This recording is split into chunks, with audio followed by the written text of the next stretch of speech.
Babe, you just signed the divorce papers, and your husband strokes your hair like a good girl, saying, now I'm going to her place tonight, then hands you an empty card as a consolation prize.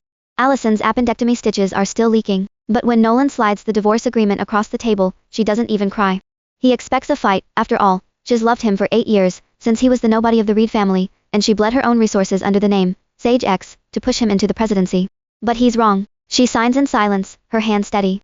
Nolan exhales relief, reaches out and ruffles her hair, his palm slides from her crown down to her earlobe, lingering a beat. The kind of casual, there, you'd give a cat that finally stopped hissing. Don't be difficult.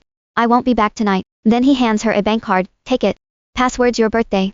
Allison laughs cold, tosses it straight into the trash. Don't insult me with an empty card. Nolan grabs her wrist. What are you talking about? She yanks free, stitches screaming, her voice ice. Ask your mother. Every card that passes through her hands comes out 0. Impressive, right? She walks to the guest room, and shuts the door. Behind her, she hears him tell the butler, check the balance. Ha. She lies down, burning with fever, but sleeps like the dead. Funny how losing everything just makes you peaceful. 5:30 a.m.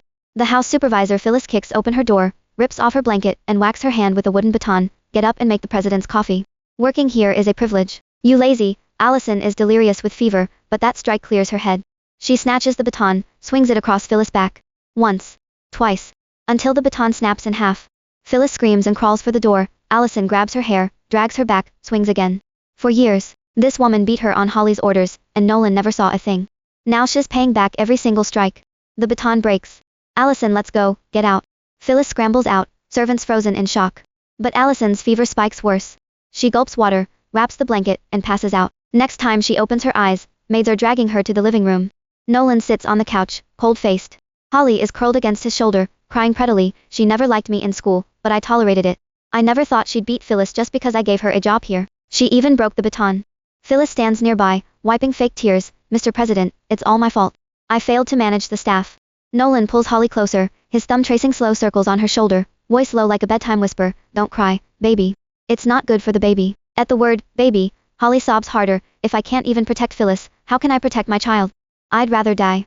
She lunges for the fruit knife on the table.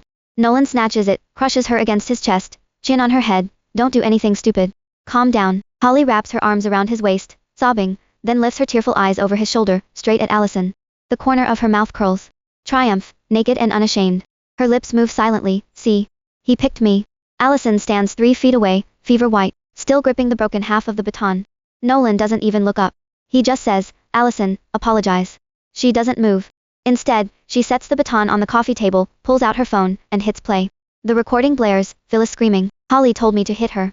She said the harder I hit, the more the president would feel sorry for her. Next episode, the look on the president's face. Priceless.